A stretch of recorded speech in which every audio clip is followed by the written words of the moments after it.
My daughter-in-law sold my husband's wedding ring a week after I buried him. I didn't scream. I didn't fall apart. I simply folded the edge of the receipt she left on the counter and smiled. I'm glad to have you here. Stay with me until the end and let me know where you're watching from. The morning sunlight filtered through the kitchen window, hitting the empty chair where my husband used to drink his coffee. It had only been 7 days since I stood at his graveside, one hand on the wooden casket, the other clutching the folded flag they handed me. My house still smelled faintly of the lilies from the service, their sweetness lingering in the hallways like a memory that refused to fade. I moved slowly, careful with each step, as if the wrong movement might break whatever was left of me. At 68, grief clung to my bones differently. It wasn't loud or dramatic. It was quiet, heavy. A sort of silence that settled into the corners of the house and stayed there.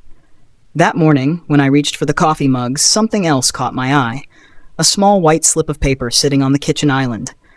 At first, I thought it was another sympathy card someone forgot to hand me. But when I lifted it, my heart tightened. A pawn shop receipt. One item. 14K gold men's wedding band. Sold 2 days earlier. I could feel the room tilt, just slightly, like the floorboards had shifted beneath me. My husband wore that ring for 43 years. Even in the hospital, when his hands had grown thin and cold, I held onto it as though it were the last tether keeping him with me. I was the one who removed it before they closed the casket. I placed it in a velvet box on my nightstand. That box was empty now. I didn't need a signature to know who took it. Her perfume still lingered faintly in the foyer. Floral, expensive, utterly out of place in my modest home. My daughter-in-law always walked through my door as if she owned every inch of it. Her heels clicking sharply against the hardwood, her smile stretched just a little too tight. She told me she came to check on me, but she'd spent most of that visit upstairs. I remembered the sound of drawers opening. Closing. A pause. Another click. Back then, grief had fogged my mind enough that I didn't question it. Now, everything was painfully clear. I set the receipt down with steady hands. Shock didn't hit me the way people might expect. No tears, no shaking, just a stillness, like the quiet before a winter storm. My husband trusted her. He welcomed her, called her family, and she sold his wedding ring while the dirt on his grave was still fresh. I ran my thumb along the crumpled edge of the receipt, smoothing it out. Not because I needed proof, because I needed focus. Clarity. A plan. They thought I was too old, too fragile, too lost in grief to notice what was happening right under my roof. But they were wrong. And this was just the beginning. I didn't sleep that night. I lay in bed staring at the faint outline of the empty velvet box on my nightstand, the one that once held my husband's wedding ring. The house felt different. Colder, heavier, like grief had seeped into the walls. Every time I closed my eyes, I saw his hands, the way he used to twist that ring when he was thinking. I remembered how warm it felt when he slipped it off for the last time in the hospital, pressing it into my palm as if he knew I would need something to hold on to once he was gone. By sunrise, I was sitting at the kitchen table with a cup of coffee I never actually drank, listening to the refrigerator hum. The receipt lay in front of me, the ink sharp and unforgiving. I traced the date with my fingertip. 2 days after the funeral. 2 days. While people were still calling to offer condolences, while I was still choosing thank you cards for the flowers, she had been selling pieces of him. I folded the paper and tucked it into my robe pocket, just as a car pulled into my driveway. The tires crunched over the gravel, slow and deliberate. A moment later, a soft knock sounded at my front door. When I opened it, I found my husband's sister, Marlene, standing on the porch holding a casserole dish wrapped in foil. Her eyes softened when she saw me. "I thought you could use a warm meal," she said gently. I stepped aside to let her in. She always moved quietly through my house, never assuming, never intruding. She set the casserole on the counter and studied my face. "You didn't sleep," she murmured. I shook my head. She hesitated, then reached into her purse and pulled out a small envelope. "I wasn't sure if I should bring this," she said, "but you need to see it." My hands were steady when I opened it, though my stomach tightened. Inside was a printed email thread. My daughter-in-law's name appeared in bold near the top. Marlene had highlighted a line. If he passes soon, we can liquidate the jewelry first. His mother won't notice. For a moment, the kitchen went completely silent. So quiet, I could hear my heartbeat in my ears. Marlene watched me carefully. I didn't want to believe it either, she said. But she's been asking questions about accounts, about valuables, about what would happen to the house if you lived here alone. I breathed in slowly, filling the space with something steadier than grief. She sold his ring, I said, my voice low even. I found the receipt. Marlene closed her eyes as if the confirmation hurt more than she expected. I'm so sorry, she whispered. He loved that ring. I nodded. I know. We stood there for a long moment, two widows bound not just by loss, but by the shape cruelty takes when it comes from inside the family. When she finally left, the house felt different again. Not emptier, but sharper, as if the truth had carved its way into every corner. I walked through each room slowly, noting small details I'd overlooked before. A drawer left slightly open, a photo frame dusted in fingerprints that weren't mine, the faint smell of perfume lingering in the hallway upstairs. The signs had always been there. I just hadn't seen them. Or maybe I hadn't wanted to. I sat down on the edge of my bed, staring at the nightstand where the empty velvet box rested. I touched the lid gently, the way I used to touch my husband's hand when he fell asleep beside me. Don't worry, I whispered into the quiet room. I'm not as blind as they think. Outside, the morning light crept across the floorboards, revealing the smallest things. Dust motes, the grain of the wood, the truth I could no longer ignore. And somewhere beneath the grief, something colder began to take shape. Resolve. 2 days passed, quiet and heavy, the kind of silence that settles into a house after everyone stops checking in. People always show up the first week after a funeral, arms full of flowers, voices soft, promises of, call me if you need anything. Then they fade back into their lives, leaving you alone with yours. By the third morning, I woke with a strange clarity. Grief was still there, but it no longer fogged my thoughts. I moved through the house slowly, noticing details I had ignored before. A jewelry box slightly shifted, a stack of mail that had been tampered with, a cabinet door left ajar. My daughter-in-law had walked through these rooms with purpose. That much I knew now. Around noon, I heard a familiar voice calling my name from the porch. It was Samuel, my husband's oldest friend. He had been at our wedding, sitting in the front row with a camera around his neck, smiling like he had more faith in our marriage than anyone else in the room. I opened the door and he gave me a gentle look. I didn't want to barge in, he said, but I found something you should have. He reached into his coat and pulled out a small box, not the velvet one from my nightstand, another one, older, scratched along the edges. He placed it in my hands. He asked me to keep it, Samuel said quietly, just in case. My breath caught. I opened the lid. Inside was a thin envelope with my name written in my husband's handwriting, slanted, familiar, almost living. Samuel stepped back to give me space. I unfolded the letter carefully. My husband's words were steady, as if he wrote them long before the illness took his strength. If anything ever feels off, trust your instincts. Don't let anyone talk you out of what you know is true. There was more, but my eyes lingered on that line. He must have known. Maybe not exactly what would happen, but enough to leave a warning. I folded the letter again, pressing it against my chest. Samuel watched me, his expression soft. He was worried, he said. Not about himself, about you. I nodded slowly. He had reason to be. Samuel hesitated before speaking again. There's something else. I heard your daughter-in-law's been asking around about the lake house, the one he and I renovated years ago. My pulse tightened. That house wasn't even in the will. I know, he said, but she doesn't. We stood there in the doorway, the winter air creeping between us. The pieces were forming a picture now, one I could no longer ignore. She thinks I'm fragile, I said quietly. She thinks you're alone, Samuel corrected. I looked past him, toward the driveway where her car had parked days ago, the tire marks still faint in the gravel. She had walked into my home with confidence, believing I was too broken to notice. But I wasn't broken. Not anymore. I thanked Samuel and closed the door behind him. I held the letter for a long moment before placing it gently inside my nightstand, next to the empty velvet box. 2 things missing. 2 things found. And one truth becoming clearer by the minute. She wasn't done with me, but I wasn't done with her either. That afternoon, the sky dimmed early, clouds settling low over the neighborhood. I moved through the house quietly, opening drawers, checking shelves, noticing what felt off.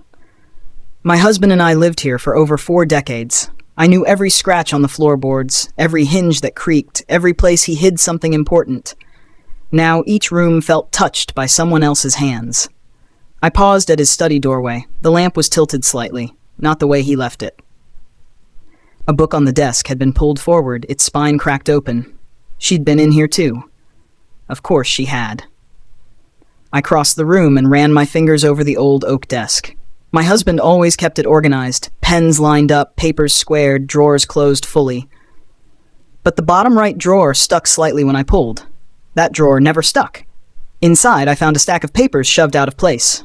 Medical bills, retirement accounts, investment summaries. Nothing unusual on their own until I noticed a sheet tucked beneath the rest, folded sharp and clean. A property document. Lakefront cabin. Co-owned. Transferred years ago. Not to me. Not to our son. To my husband and Samuel. My husband never hid things from me. If he didn't list this property in the primary estate file, he had his reasons. Reasons that now made more sense than I wanted them to. I set the paper down and leaned back in the chair. In the stillness of the room, memories flickered. My husband humming while sanding the porch, Samuel handing him a cold drink, the two of them laughing like boys. That cabin meant something. Something she was already circling. I folded the paper and slipped it into my sweater pocket. As I left the study, the house felt colder. Not because of the weather, but because I finally saw just how long she'd been weaving herself through our lives. Soft at first, then tighter, thread by thread. In the hallway, my phone buzzed. A text from my daughter-in-law lit up the screen. "Stopping by tomorrow. We need to talk." No explanation. No condolence. No respect for the timing. Just entitlement. I stared at the message, the words stark against the glow of the screen. She wasn't coming to check on me. She was coming to finish what she'd started. I set the phone down and walked to the bedroom. The velvet box was still there, empty, but somehow heavier than before. I touched the indentation where the ring used to rest. Grief swelled for a moment, but it didn't drown me. It just sharpened me. She thought she had taken everything I had left. She didn't understand. What mattered wasn't the ring. It was the truth behind who took it. I sat on the edge of the bed, letting the quiet settle around me. My husband's letter was tucked safely beside me. The property file warmed in my pocket. The receipt was hidden in my robe. Piece by piece, the picture was forming. She didn't just want valuables. She wanted control. She wanted access. She wanted a future she thought she could build on my husband's memory and my silence. But she miscalculated something important. I may have been grieving, but I was no longer blind. And tomorrow, when she walked through my front door again, she would realize that the woman she thought she could manipulate was gone. Someone far steadier was waiting for her. She arrived the next afternoon exactly the way I expected, without knocking, without hesitation, without an ounce of shame. Her heels clicked across my porch like she owned it, and she opened the door with that polished smile she used on strangers when she wanted something. "Hi," she said, as though we were two friends meeting for lunch instead of a widow and the woman who had sold her husband's wedding ring. "I didn't want to bother you, but we have a few things to sort out." I stepped aside, letting her walk in. She moved through the foyer confidently, her eyes scanning the house the way someone scans a store shelf, calculating value rather than sentiment. She placed her handbag on the kitchen counter and folded her arms, trying to look compassionate. "I know things have been difficult, so I thought we should talk about the next steps." "Next steps," I repeated softly. "Yes," she said, missing the edge in my voice. "You know, the finances, the house. What makes the most sense for everyone going forward?" "Everyone. Not me. Everyone." She continued, "You're here alone now, and this place is huge. It's too much for you to manage. I found a lovely retirement community about 20 minutes away. They handle everything. Maintenance, meals, medical care. It would be perfect for you." I looked at her, steady and silent. She mistook my stillness for agreement. "And once you're settled, we can figure out what to do with this house. I know your husband would want it put to good use." My husband. not hers. She didn't even realize the slip. She reached into her bag and pulled out a brochure. Smiling seniors playing cards, a nurse pushing a wheelchair. She placed it in front of me like she was offering a gift. "I already toured the place," she said, "and I spoke with their admissions director. They have an opening next month, but we need to start paperwork soon." I studied her face. No guilt, no hesitation, no respect, just plans. Plans she expected me to follow. "And the cabin," she added casually, flipping through some documents. "Samuel mentioned something about your husband owning a small property. If it's still under his name, my husband and I can help sell it. It could cover your deposit at the retirement home." The cabin. She hadn't wasted any time. I felt my pulse slow, not from panic, but from clarity. She was laying out her entire blueprint, unaware that I already knew every thread she'd pulled. I finally spoke. "You've been busy." She gave me a proud little smile. "I'm just trying to help." My eyes drifted toward her handbag, the one she had placed carefully, deliberately, as though it contained something important. And it did. I could see the corner of a familiar paper peeking out, another receipt. She hadn't even bothered hiding it. "Is there anything else you've handled without telling me?" I asked. Her shoulders stiffened for the first time. "I don't know what you mean." I reached into my sweater pocket and laid the pawn shop receipt on the counter. She stared at it, pretending not to recognize it. Then I placed a second paper beside it, the copy of the cabin document I'd pulled from the study drawer. Her confident expression flickered. Not much, but enough. "You went through my husband's things," I said softly. I was organizing," she replied. "You went through his study, his drawers, his jewelry." "That's not fair," she snapped, the mask slipping. "Someone needed to take charge. You weren't doing anything." There it was. The truth. Not whispered, not implied, spoken plainly. I stepped closer, not threatening, simply present. "You think grief made me weak," I said. She pressed her lips together, unable to deny it. I let the silence stretch out, filling the kitchen with something thick and cold. Finally, I gathered the receipts and folded them slowly. "We're not done talking, but you should know I'm not moving anywhere." She straightened, defensive. "This house isn't manageable for you." "This house," I said quietly, "isn't yours to decide about." The next words she spoke came fast, sharp. "You can't handle any of this alone." I met her eyes. "I'm not alone." For the first time since she walked in, she looked uncertain, like she had just realized she misread the whole situation. I gently rested my hand on the velvet box tucked inside my robe pocket. She thought she was planning my future. She thought she was clearing her path. She had no idea she had just walked into mine. She left in a hurry, faster than she meant to. I heard the sharp click of her heels crossing my porch, then the slam of her car door. The engine revved, tires grinding against the gravel as she pulled away. For a long moment, I stood by the window, watching the dust rise behind her. Her confidence had cracked. Not broken, not yet, but cracked enough for the truth to slip through. The house fell quiet again, but it wasn't the same kind of quiet as before.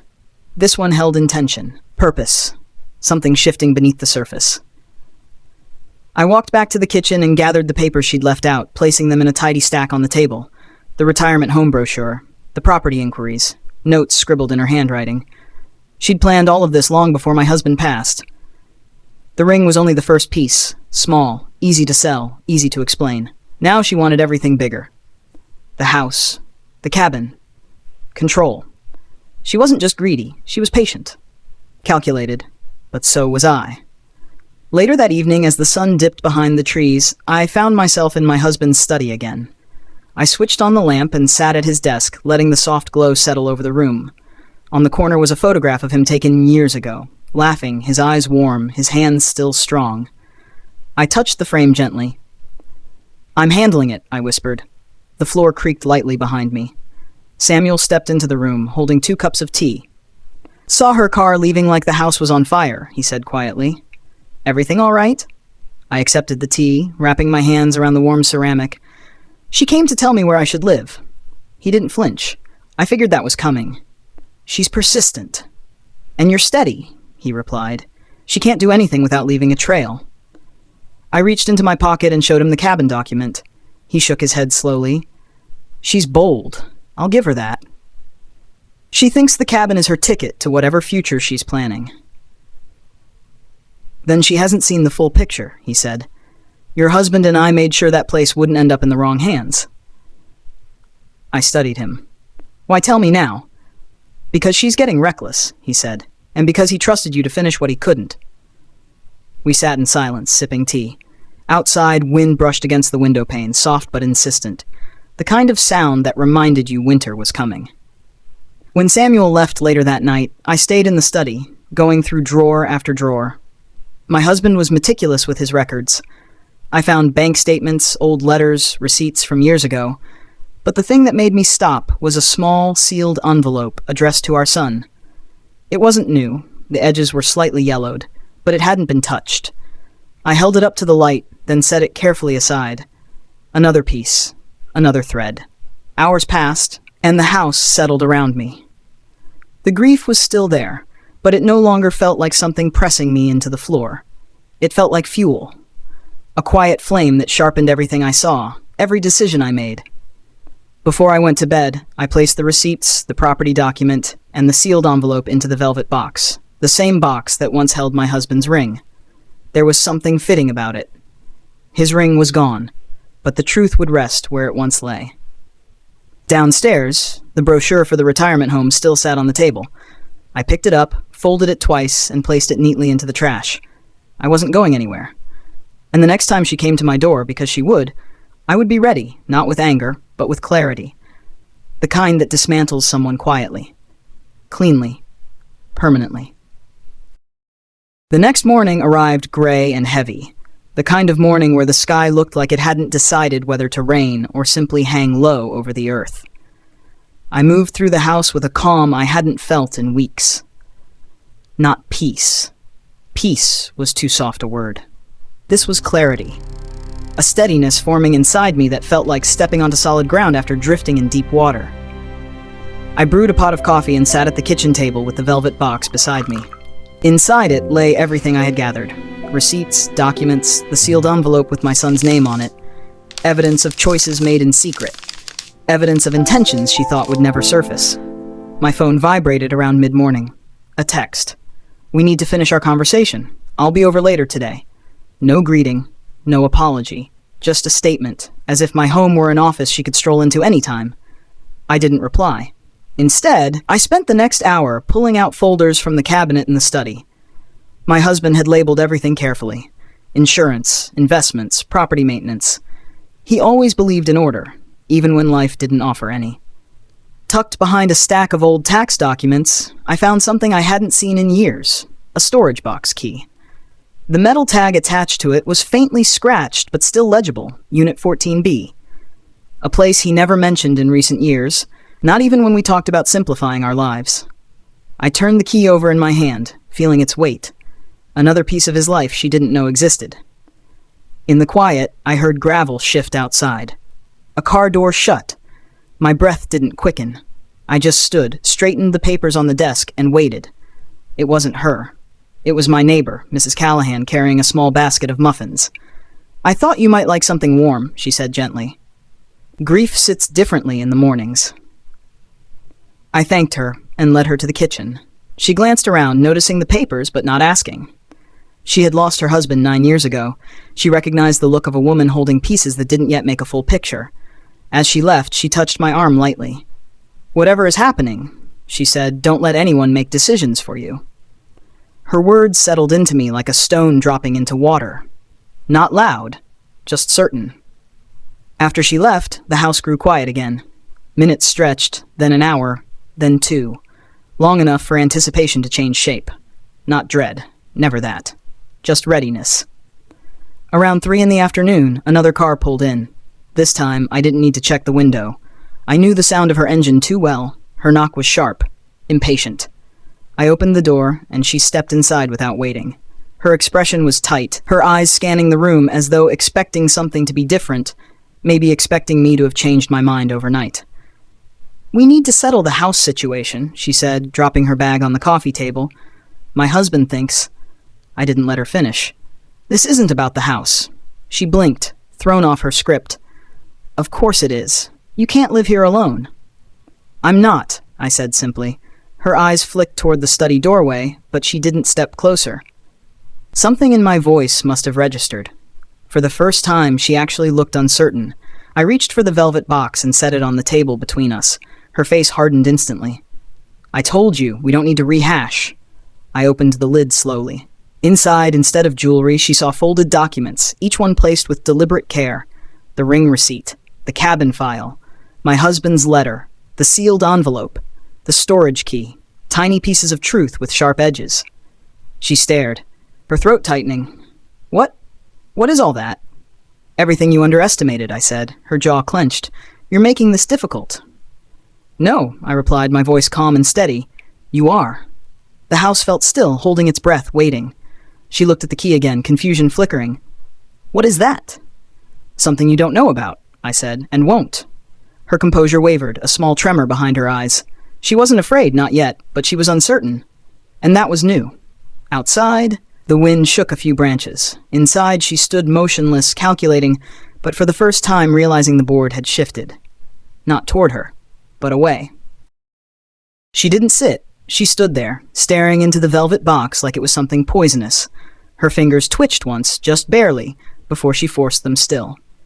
I watched her, not with anger, not with triumph, but with a quiet certainty that she hadn't expected. She thought she was coming here to steer my future. Instead, she'd stepped into the middle of her own. Finally, she swallowed. "You've been digging." "I've been paying attention," I said. Her gaze snapped up. She tried to recover her confidence, straightening her shoulders, smoothing her blouse. "Well, whatever you think you've found, it doesn't change anything. You can't live here alone. It's unsafe." I almost smiled. "Unsafe for whom?" Her eyes darted to the storage key again. That key had unsettled her more than anything else. Not because she knew what it opened, but because she didn't. "I don't have time for games," she snapped. "No," I said softly. "You never did. That's why you rushed." Her lips tightened. "Rushed what?" "Selling his ring before the funeral flowers even wilted." A flush crept up her neck. She tried to speak, but the words tangled. "I was trying to help with expenses." "You sold it at a pawn shop for less than a week's groceries," I said. "There were no expenses. You counted on grief making me blind." She exhaled sharply, anger flaring. "You're twisting things. You've always been dramatic." That word landed like a cold stone between us. Dramatic. The same word she used when she told me to stop crying in the hospital, minutes after they took my husband's body away. I didn't react then. I didn't react now. I simply reached into the box and lifted the folded letter, my husband's handwriting visible even without opening it. Her eyes followed it, widening slightly. "What is that?" she asked. "A reminder," I said, "that he saw through you long before I did." Her breath hitched. "You're lying." "If you believed that," I said, "you wouldn't be shaking." Her hand flew to her side, gripping her handbag, steadying herself. She didn't like losing footing. She wasn't used to it. She thrived on predictability, on being the one with information, with control. But today she was neither. She looked toward the hallway as if checking whether someone else was here. Where's your son?" "Not here. When will he be back? When he needs to be." Her frustration spiked. "He should be involved in these decisions. He has a right to know where you're living and what you're doing." I tilted my head slightly. "Does he have a right to know what you've been doing?" Her face drained color. I let the silence stretch. Not as a weapon, but as truth settling where it needed to. Finally, I closed the velvet box gently. "You came here to pressure me," I said. "You came here expecting the same woman you talked down to during the funeral, the same woman who trusted you to help." She didn't deny it. "But grief changes shape," I continued, "and so do people." She took a slow step back, her eyes flicking toward the front door. "I don't like being accused of things I didn't do." "What you like," I said, "has nothing to do with what's true." Her jaw clenched again. She was unraveling, and she knew it. Not in a dramatic way, just in small cracks spreading faster than she could patch them. "Are we done here?" she asked tightly. "For today," I said. Her relief was too quick, too visible. She turned toward the door, eager to escape the walls that suddenly felt too honest. But before she crossed the threshold, I added, "Tomorrow will look different." She froze, not turning, not speaking, just listening. "You should get some rest," I said. "You'll need it." A breath shuddered through her before she finally opened the door and stepped out. Her heels hit the porch faster this time, almost tripping on the last stair. I watched her drive away, not with satisfaction or spite, but with the same clarity that had carried me through the last few days. She was preparing her next move. She believed she could still regain control.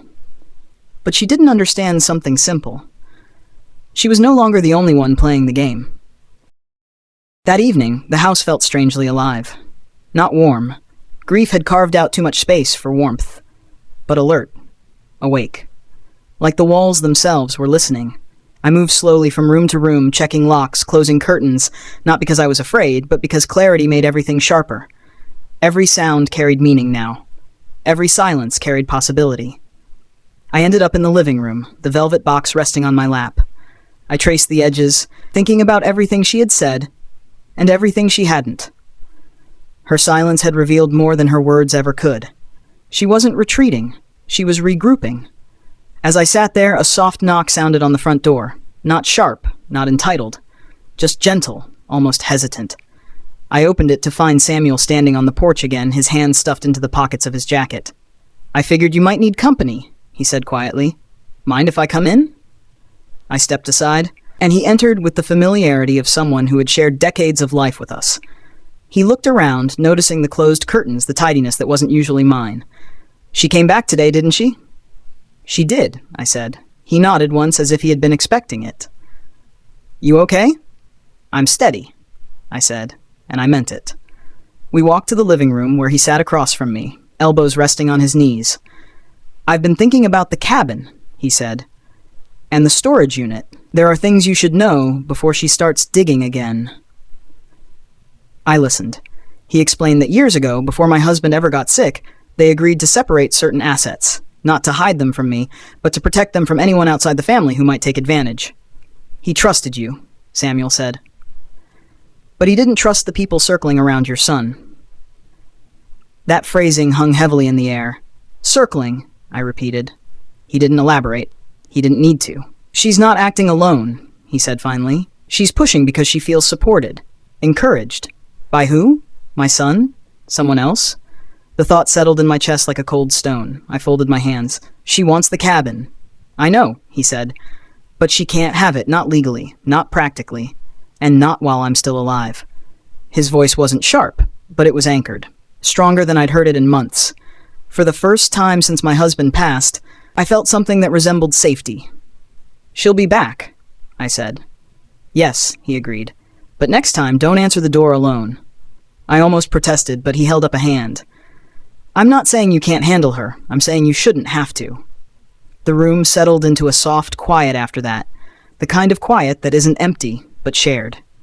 I realized how long it had been since I sat across from someone who didn't want something from me. He stayed for an hour, maybe more. We talked about nothing and everything. Small stories, old memories, the way grief made strange company with clarity. When he finally stood to leave, he paused at the doorway. "You know," he said, "your husband used to tell me you were the sharpest person he ever met." I felt my throat tighten, but I didn't look away. He exaggerated. "No," Samuel replied gently. "He didn't." When the door closed behind him, I didn't feel alone. Not the way I had felt alone before. There was a difference between being lonely and being unsupported.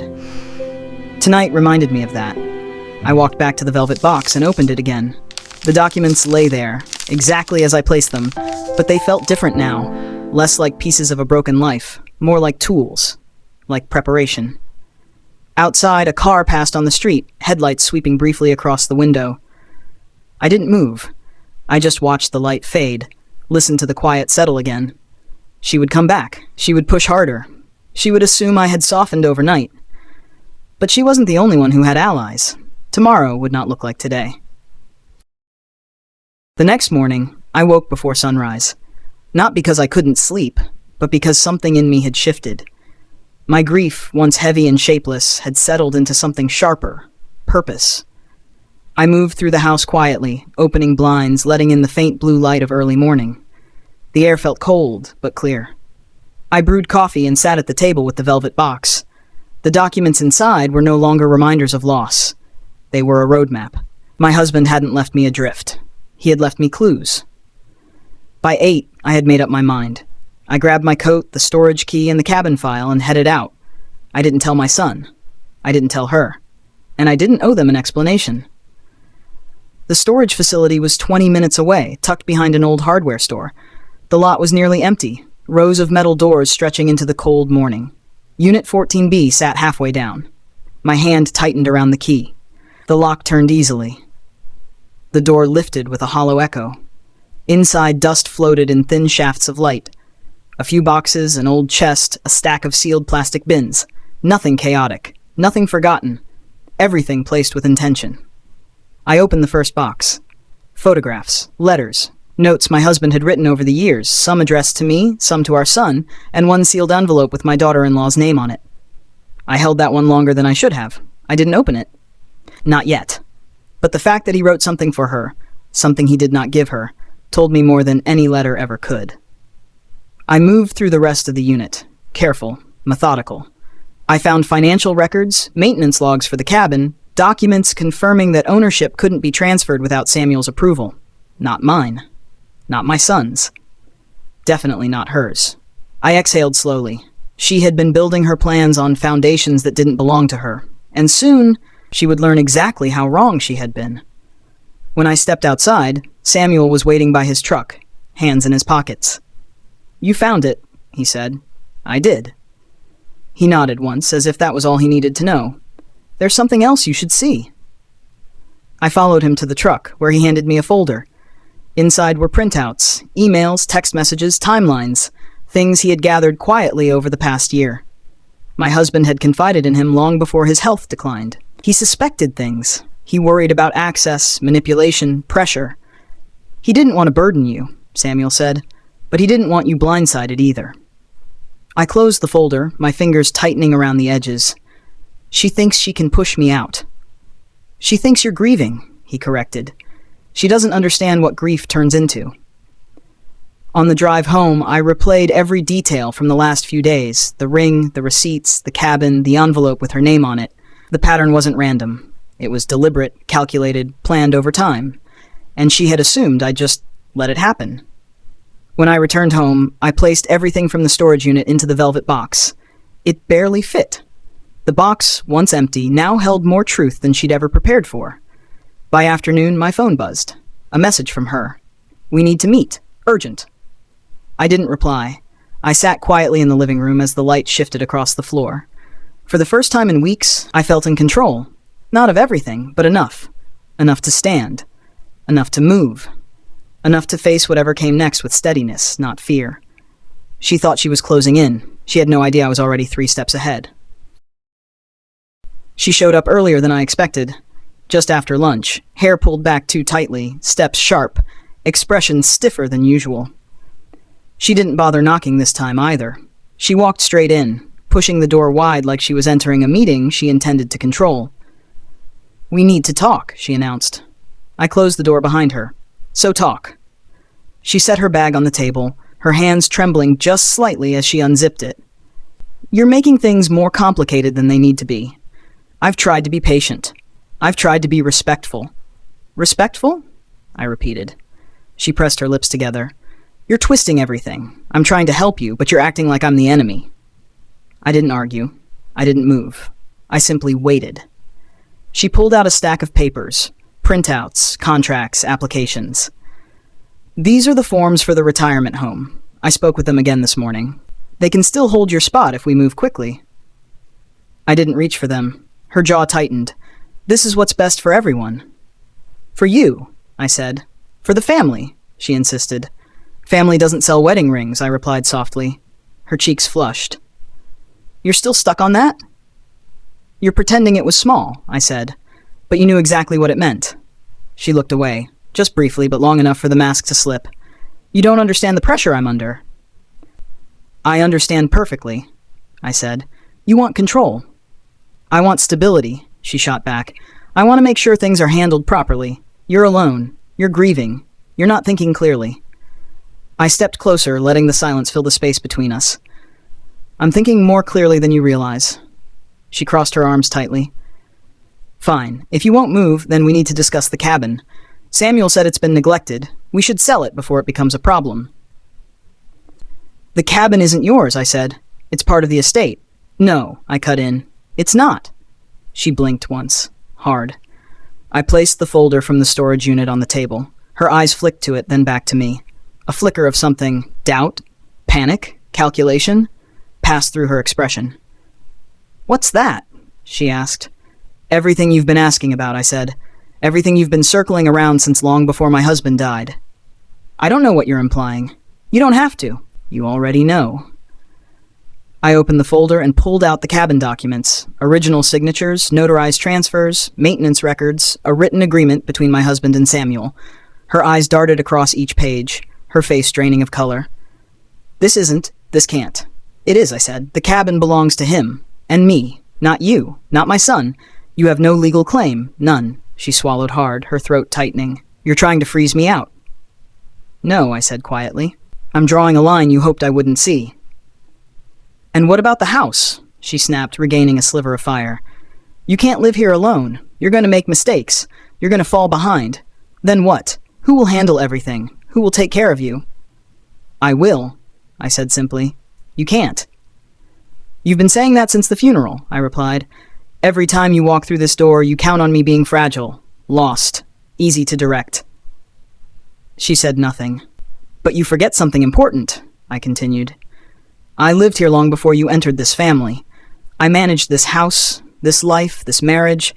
I handled hospital visits, medical bills, years of illness. I buried him with dignity. And while I was doing all that, you were planning what you could take. That's not fair, she whispered, her voice small for the first time. It's the truth. The air shifted, quiet but heavy. She stared at the documents again, her confidence cracking, then splintering. You don't understand, she said softly. I thought your son and I could finally build something after he passed. I watched her carefully. Build with what? She didn't answer. What were you expecting? I asked. A house? A cabin? His ring? My silence? She closed her eyes briefly. Not grief, not guilt. Just realization. I placed the velvet box on top of the documents. We're not done, I said. But after today, you won't have any questions left about what belongs to you. Her eyes flicked upward, meeting mine with something between fear and anger. What happens now? She asked. That, I said, depends on what you do next. She didn't speak for a long time. She just stared at the velvet box, at the documents beneath it, at the pieces of truth she never expected to face. Her jaw quivered, not from guilt, but from the realization that the future she'd been building in secret was slipping out of her hands. When she finally lifted her eyes, they were cold again. Hardened. You think this changes anything? It already has, I said. She scoffed, grabbing her bag. You're making a mistake. You're going to regret this. I didn't answer. I didn't need to. Her voice cracked on the last word, the smallest fracture in the mask she'd worn since the day she married my son. She marched to the door, but before she stepped out, she paused, her hand frozen on the knob. If you think I'll just walk away, you're wrong. I know you won't, I replied softly. That's why I'm prepared. She opened her mouth, but no words came out. Instead, she stormed out of the house, letting the door slam so hard the picture frames rattled. The sound echoed through the hallway long after her footsteps faded. I stood there for a moment, listening to the silence settle again. Not the hollow silence of grief. Not the helpless kind that filled my home in the days after the funeral. This silence was different. It was clean. I walked back to the table and closed the velvet box. It felt heavier now, not from what was inside, but from what it meant. Proof of every step she took. Proof of what she tried to build on top of my loss. Proof that I wasn't imagining, overreacting, or losing my mind. I carried the box to my husband's study and placed it gently in the center of his desk. His photograph sat nearby, his smile soft and familiar in the dim afternoon light. I handled it, I whispered. Outside, a truck pulled into the driveway. I didn't have to look to know who it was. Samuel climbed the porch steps slowly, knocking once before letting himself in. She came by again, he said. I know, I replied. She won't stop. She doesn't have to, he said. She doesn't have anything left to gain. I exhaled, the tension easing from my shoulders. I'm tired, Samuel. I know. He sat across from me, and for the first time since the funeral, the weight on my chest eased. Just a little. enough to breathe without feeling like the world was pressing down on me. We talked for a while, about the storage unit, the cabin, the letter for my son, about what steps would come next. Not with fear, not with panic, just with clarity. When he left that evening, the sky had turned a warm shade of gold, the kind my husband used to call quitting time light. I watched the sun sink behind the trees, the air turning soft and cool. I returned to the study, tracing my fingers along the shelves he once dusted every Sunday morning. I stopped at the photograph of our wedding day. Him in a borrowed suit, me in a dress I had sewn myself. He had slipped his wedding ring onto my finger with hands that never once trembled. That ring was gone, but what it meant wasn't. I touched the frame gently. "You were right," I said. I wasn't alone. And for the first time in weeks, I didn't feel like I was talking to a ghost.